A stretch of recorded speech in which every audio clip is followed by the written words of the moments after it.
Hello, my name is Neumann. I'm going into my final semester here at OSU. Today I decided to talk about which tick species pose the greatest threat to cattle raised in Oklahoma. I chose this topic because my favorite class here, livestock entomology, taught me a lot on this subject, and I think it's important with Oklahoma being such a top cattle producing state that we know more about this. My reason behind picking this topic is because Oklahoma is ranked in the top 5 states in the country to have the most cattle. Therefore, it's important for a rancher to know how to maintain a healthy herd. Knowing which ticks are what will help course of treatment for an infestation. However, if an infestation is not stopped in the early stages of populating, there will be monetary losses. These losses stem from the cows not gaining weight due to disturbances, transmitted diseases, and expenditures for eradication and control.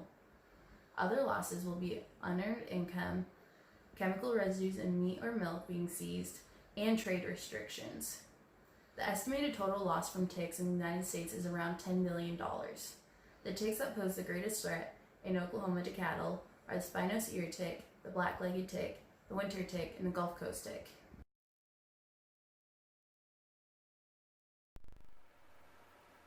Here we have the life cycle of ticks.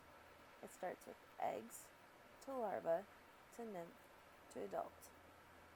In between you can see their host. Each species is different from when they are going to feed on a host and when they can be done with their blood meals. You will see this as we go on with the presentation. First tick I'm going to talk about is the spinose ear tick. This is a unique tick to the group because it is the only soft tick, meaning it does not have a complete guard over its dorsal. It is also a one-host parasite, meaning it's only going to stay on one animal throughout its life. This species will only feed in its immature stages, which is larval and nymph stages. Once it becomes an adult, it will fall to the ground and it will lay its eggs, which can be up to 1,000 per clutch. Spinose ear ticks are a problem because there will be a disturbance to the animal, and once they congregate enough in the ear canal, will cause auditory problems and will be an infection waiting to happen.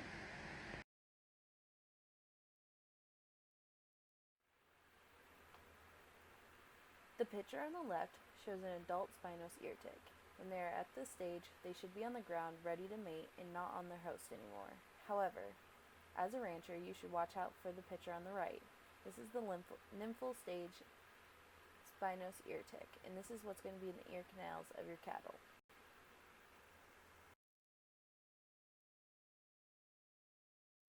The most common hardtick found on cattle in Oklahoma is the black-legged tick. There is heavy activity with this tick from September until April. It is also a three-host tick. It being a three-host tick means there's chances that they'll jump from cow to cow in the herd and transmit diseases. This tick is very concerning to the public due to it being a vector for Lyme disease. However, it would be rare if this happened in Oklahoma. The ticks here like to feed on lizards instead of mice. Other diseases the species might transmit to Oklahoma cattle are animal babesia and tick paralysis. As you can see in the picture, the adult female is a lot larger than the adult male and has different features. This is called sexual dimorphism. And then there's also the larva and the nymph pictured as well. The winter tick is a one-host hard tick. It will attach to its host at a larva stage and will stay through the adult stage for a blood meal up to 14 weeks. Given its name, it's heavily present during the winter months, and this makes it complicated to notice because the animals have a long coat at this time. They have the potential to transmit winter anaplasmosis. This is why it's so important to notice signs of winter tick infestation. These signs may include rubbing, weakness, loss of appetite, and anemia. As you can see with the pictures at the top, there's an engorged nymph, and that's a sign that it had just taken a blood meal. To the right of it is an adult winter tick. Tick is a hard ear tick. At larva and nymph stage, it is a ground parasite, meaning it will prey on smaller mammals. The adults will eventually climb up a larger host, such as cows, and start feeding on them from the ear. This decreases marketing value. It will cause gotch ear, a condition where the ear will become thick and curl over. Research in the 1970s was conducted on Gulf Coast ticks and their effect on cattle. Results showed that there was a decrease in weight gain by 8 kilograms over the span of 8 weeks. It also came back that there's abnormal blood parameters, meaning there's probably infection. The picture on the top shows how unique this tick looks with its white marks, and on the bottom is an example of Gotchier. Mentioned earlier was anaplasmosis and animal babesiasis. For anaplasmosis, the tick will bite into its host and will infect the red blood cells with bacteria. The anaplasma will multiply in the bloodstream and initiate an attack by the immune system.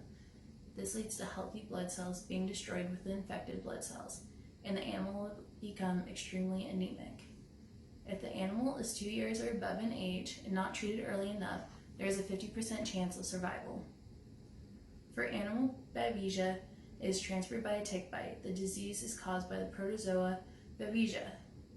This will induce fever, anemia, anorexia, and possible death. These are the most costly transmitted diseases in the cattle industry and contribute to the $10 billion cost of ticks.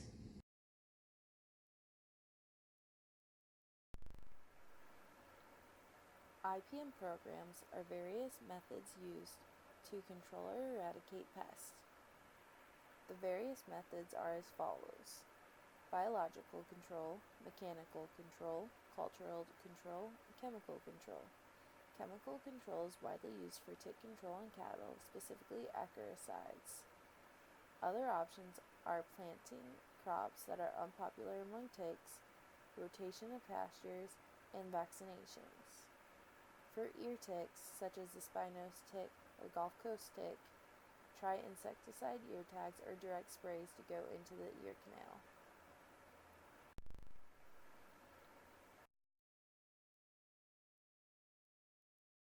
As discussed today, it is important for ranchers in Oklahoma to know the difference between the 4 ticks: spine-nose ear tick, black-legged tick, winter tick, and Gulf Coast tick. However, there are common symptoms of infestation in your herd. This includes decreased appetite, decreased milk yield, fever, anemia, lower pregnancy and birth rates, and sometimes even death. However, if the infestation is caught early enough, this could save you from monetary losses with a much more productive and healthy herd.